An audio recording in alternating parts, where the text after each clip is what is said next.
단식과 삭발 또 도보 행진에 이어서 최후의 카드로 12년 만에 천막 당사를 지었는데요. 이 잠시 후죠. 오전 10시 30분 이 천막 당사에서 현판식을 갖고 이재명 대표 등이 참석하는 최고위원 회의가 열릴 예정입니다.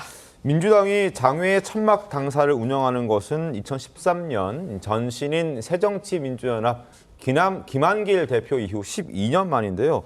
거대 제1야당이 장외에서 천막 당사를 설치하고 투쟁하는 건 윤 대통령 선고일이 그만큼 늦어지고 있기 때문이고, 그리고 이틀 후에 있을 이재명 대표의 선고 때문에 조급함이 극에 달했다는 분석이 함께 나오고 있습니다. 그러니까 사실상 가용할 수 있는 모든 수단을 다 써서 헌재를 압박하고 있는 겁니다. 자, 지난 주말에 나왔던 민주당 의원들의 발언들 들어보겠습니다.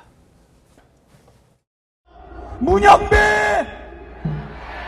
이미선, 김영두, 정정미, 정영식, 김묵형, 주한선, 정계선, 헌법재판관은 결단해야 합니다. 당장 25일에라도 파면 결정을 내리기를 촉구합니다. 헌법재판소가 윤석열 파면을 선고할 때까지 민주당은 광장에서 국민과 함께 싸우겠습니다. 광화문 천막 당사를 내란 속의 파면과 대한민국 정상화의 거점으로 삼겠습니다. 다음 주까지 판결하지 않으면, 윤석열 파면하지 않으면 이제 모든 국민의 화살이 헌재로 돌아갈 것임을 경고합니다. 고래고래 소리 지르는 박찬대 원내대표의 목소리 확인했습니다. 일일이 헌법재판관 이름도 호명하고 또 12년 만에 천막 당사 지금 배수진까지 치고 있는데 도보행진 하고 있죠. 단식했고 삭발도 했고 이제 급기야 천막 당사까지 하고 있는 그런 민주당의 모습입니다. 자, 이런 민주당의 모습에 이재명 대표 하나 살리겠다고 지금 거대 야당이 헌재 압박을 하고 있는 이 모습이 도가 넘었다, 너무 지나치다라는 지적도 함께 나오고 있거든요. 어떻게 좀 보십니까? 제가 보기엔 타당한 비판이다 이렇게 생각을 합니다. 사실 천막 당사라는 게 굉장히 이례적이잖아요. 그리고 그거는 수세에 몰린 소수 정당이나 해볼 법한 얘기였어요. 근데 지금 국회를 완전히 장악하고 있는 민주당이 그런 방법을 쓴다라는 거는 국회 안에서 지금 맘대로 하고 있었는데 국회에서 할 수 있는 거가 아니라 할 수 없는 걸 지금 하기 위해서 밖으로 나갔다 이렇게 볼 수밖에 없죠. 국회를 완전히 장악한 다음에 정말 헌법상의 규정은 있어도 정치적인 자제에 의해서 쓰지 않았던 탄핵을 남발하고 이런 것들이 헌법 질서를 무너뜨리고 있었던 것이잖아요. 그러면서 사실상 우리나라는 삼권 분립이 무너졌습니다. 네. 예, 국회가 위로 올라섰고 그 국회는 사실상 민주당이었죠. 그럼에도 불구하고 그것 가지고 안 되는 것마저도 하기 위해서 나갔다. 뭐겠어요. 이거는 그냥 사법부를 쥐고 흔들기 위해 가지고 선동을 하고 국민의 어떤 그 동의를 끌어내기 위해서 안간힘을 쓰는 것인데 네. 지금 저런 모습을 볼 때마다 아, 이게 다수당임에도 불구하고 여태까지 했던 거 가지고 안 되니까 하는 모습이 더욱더 초조함을 드러내는 것이다. 이렇게밖에 볼 수 없고 네. 지금 사법부에 대해서 25일까지 선고해라. 25일까지라는 거는 이재명 대표 사건과 연관성 하에서만 설명이 되는 얘기잖아요. 정치적으로 이용하기 위해서 이재명 대표 하나 살리자고 하는 거 이외에는 저 날짜를 지정한 거, 헌재를 압박하는 거 아무것도 설명될 수가 없습니다.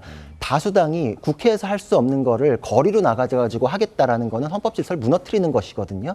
민주당의 행동은 결국은 이재명 대표의 사법 리스크하고만 설명이 될 수 있기 때문에 네. 대단히 부적절하고 재판관의 이름까지 호명하면서 결론에 대해서 또 날짜에 대해서 저렇게 압박하는 건 대단히 부적절한 행동입니다. 자, 이 시각 광화문 모습을 보고 계십니다. 저 자리에 이제 더불어민주당이 천막 당사를 설치할 예정이고 10시 반이 되면 최고위원회의를 열 계획을 갖고 있습니다. 정은혜 의원님, 이렇게까지 해야 되는 건가요?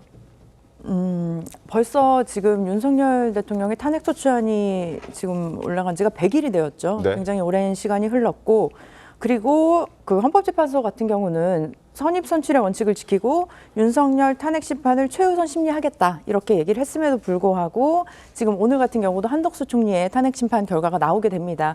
굉장히 국민들도 오랫동안 기다리게 되고 그 갈등들이 너무나 늘어지고 있는 상황에서 우리가 제일 뭐 거대 야당이라고 하지만 저는 그 말에 포인트를 두고 싶은데요. 야당이라는 것에 포인트를 두고 싶습니다. 물론 우리가 의석수는 많지만 그럼에도 불구하고 야당인 것이고, 그리고 지금 현재의 대통령이 지금 탄핵 소추를 받은 상황에서 야당이 할 수 있는 일이라고 지금 저는 충분히 가능하다고 보여지는데요. 거리에서 그리고 시민들과 함께 그분들의 목소리를 듣고 목소리를 높이는 것, 이런 것이 저는 야당이 할 의무이자 역사적인 사명이라고 생각을 합니다. 네. 그렇기 때문에 이번 천막 장사도 저는 오래 가진 않았으면 좋겠습니다. 윤석열 대통령의 탄핵 심판 결과가 나온다면 바로 저는 천막 장사가 끝나고 다시 복귀를 하고 정상적인 국회 운영이 이루어져야 하는 것이고요. 이것이 더 이상 길어지지 않기 위해서 이것을 하는 것이다라고 생각해 주셨으면 하는 바람이 있습니다. 최병호 위원님, 근데 일각에서 그런 지적도 있더라고요. 그러니까 지금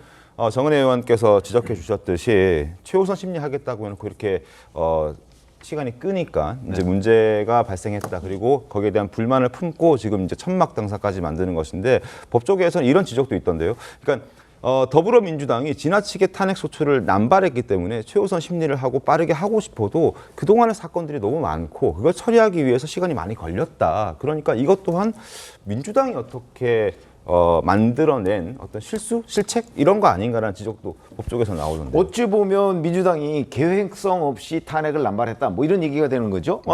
윤석열 대통령 사건을 최우선 심리한다고 그래서 그러면 윤 대통령 사건만 심리하고 나머지는 전부 다 윤 대통령 사건 심리 뒤로 미뤄라. 이건 얘기가 안 되잖아요. 왜냐하면 탄핵 사건에 대해서는 탄핵 사건에 복잡한 게 있을 수 있고, 네. 그다음에 간단한 것도 있을 수 있고요.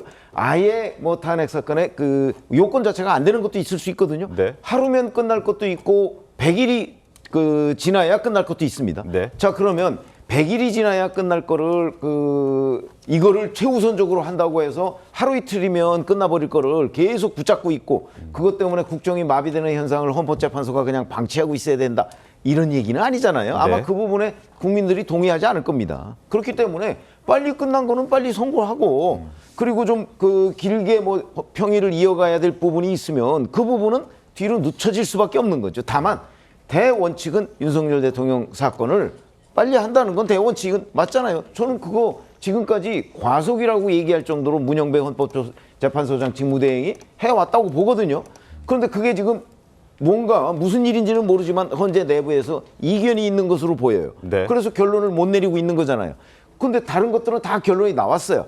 그러니까 뭐 예를 들어서 뭐 최재 감사원장 것도 다 했고, 검사 3명에 대한 탄핵 사건도 뭐 하루 정도면 그냥 끝날 일이니까 다 먼저 선고했잖아요.